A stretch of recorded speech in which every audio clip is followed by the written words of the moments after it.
True Sound Studios is in your ears. Hey guys, so just real quick, I want to show you this camera rig I made. I shoot everything pretty much with my iPhone 6s Plus, and I wanted something portable like this that I could just kind of walk around and still get the good audio quality because of a good mic, and then the good audio into the video all at the same time. So yeah, so this is it. It's just kind of a clamp mount that you can get for your iPhone, mounted onto a couple other clamps, onto some 3/4 inch black piping.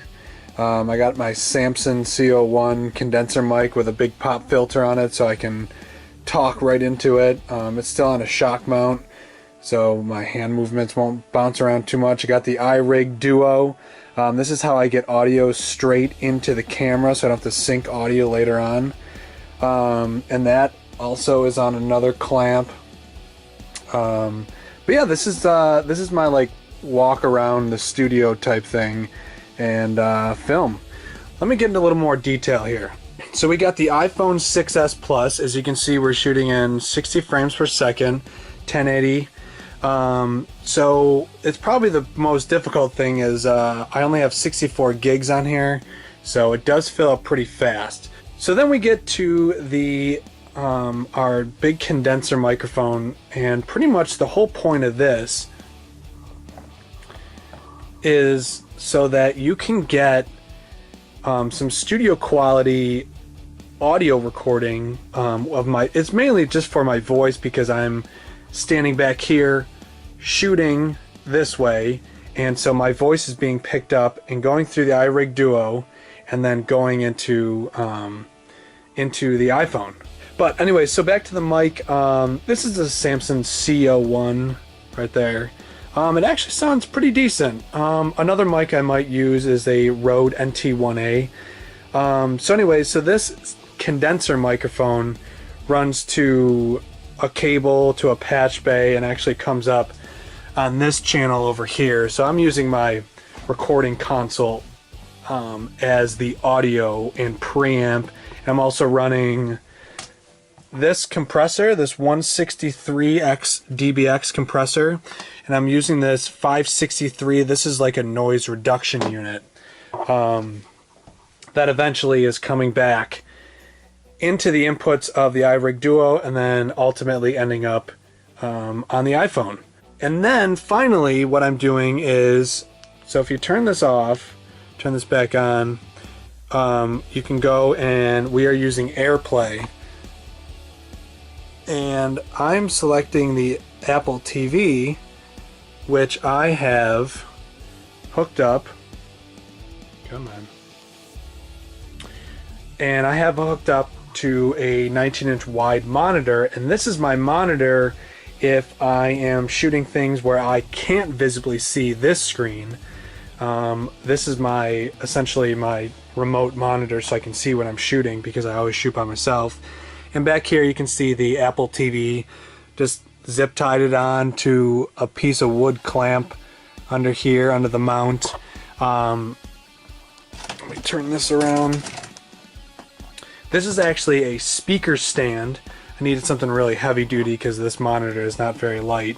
And these are actually gate clamps. So this is what you'd use for like a fence gate. And I just took these clamps and I shrink wrapped over them so they don't scratch up this pole as much, because unfortunately as soon as these get scratched up, they get in and out of the studio enough that I don't want them to rust. And I just put some bolts through them with these, you know, large, almost like wing nut type things, so that you can take this on and off. This is a 25-foot cable. At one point I had the Apple TV actually sitting over here, and I ran a cable over to it, but I realized that not the most practical thing to do. So yeah, so you get the, as you can see, we are streaming video through Wi-Fi from our iPhone 6s Plus to this monitor so that I can actually visibly see what's going on if I have this camera pointed towards me as if I were back here. And yeah, so that is pretty much my portable video rig, and there's obviously multiple different versions of this rig that I set up.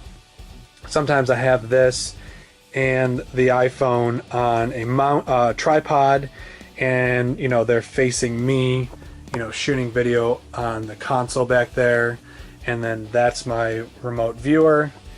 And this microphone might actually be this guy over here.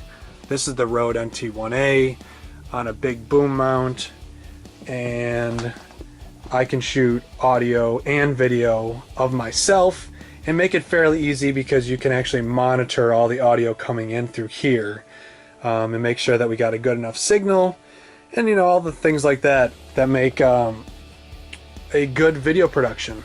So here is the behind the scenes look at the custom video rig that I built. And just to make it a little less cluttered, I took off all the cables so that you could see it a little better. So let's take a nice quick look at exactly in detail what I did here. So we'll start with this guy, the iRig Duo. And what I did was I took this Vastark cell phone mount, and this was about, I think it was about $8 on eBay, and it's just this piece. Essentially it's just the piece that's clamping onto the iRig Duo to hold it. And then this is a bike mount for a camera. And this was about $10 on eBay. And this whole clamp opens and closes and has this like lock on there so that you can really squeeze it tight so it doesn't move. This whole thing turns 360 degrees, as well as, let me loosen this up, it goes about 180 degrees this way also, so that you can really orientate this to wherever you need.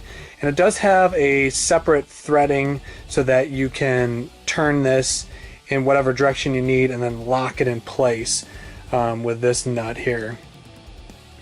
And then the whole back, the whole frame of it, this whole frame is all 3/4 inch black pipe and these plastic T-mounts that I had from, gosh, I think it was from an electric drum kit, but you can just buy these pipe pieces on eBay, and I've seen them on Amazon. It is the same 3/4 inch pipe size as 3/4 inch copper pipe, so you could use also copper pipe as for like water lines in a house. So I made these two small handles here, and this stand is just a place to really set this while I'm not using it, because I don't really like to lay it down. All these different clamps kind of move around on me. And then this is actually a drum mount. This is meant to clamp onto a cymbal stand and then onto another stand for, you know, toms or something. And these just have nuts that just tighten up and loosen so you can move it around, and this is kind of the easy way I have to just kind of, I guess you could call it, store it. For our condenser microphone, I bought this shock mount with this pop filter attached for $10. Now this is all plastic, and I also got this on eBay. So this is not like the most durable thing in the world, but it's pretty good for the, you know, the situation that it is in here. I'm not really going to be dropping this or moving this around or performing with it at all. And this gets threaded onto a threaded bolt that I had, and you have to get a reducing adapter, and that's a little crazy. So this whole part is kind of, you know, something you'd probably have to kind of build yourself and kind of figure out. But essentially I use this T-mount adapter with a black piece of pipe so that I could drill a bolt up through this way, and then I just put some spacers in the middle here to just get it high enough off of this pipe so that the bottom of the shock mount doesn't rest on anything, so that the microphone is still free to move, so that it doesn't pick up all the vibrations from moving it around, because condenser microphones are very sensitive to anything, so you really want to try to isolate it as much as possible, and that's why I use a shock mount. And then coming over here, it's just another T adapter that goes down to the second handle.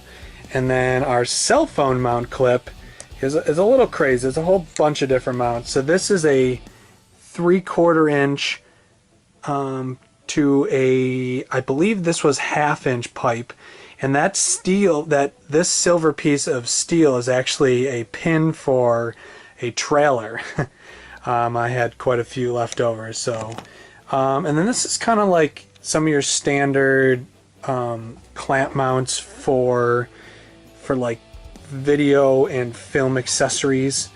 This also has a joint right here that allows you to pivot this 180 degrees this way.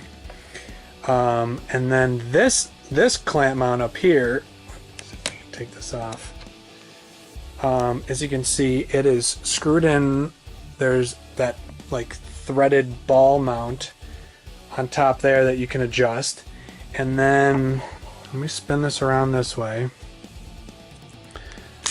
Our cell phone clamp is this Archon cell phone mount, and this one's really cool because this on the back side here has this full like articulation ball and socket type thing. So this really allows you to move, do pretty much all the movements with that, and then I just kind of throw the phone in there at the end. But because of all these adjustment options, it really allows you to move the phone and put it pretty much wherever you want. So for the most part, that is the setup, and that is how I record this audio into my iPhone and make it sound great. No, unfortunately, I was unable to use this setup during this video because obviously I'm filming it, so I had to use a different camera that wouldn't allow me to record with this cool audio setup. And so if you guys have any questions about this rig or the parts or anything, look for all that in the description of this video. Otherwise, till next time, I'm Ryan Wiesno. We are here at my studio, True Sound Studios, and True Sound Studios is in your ears.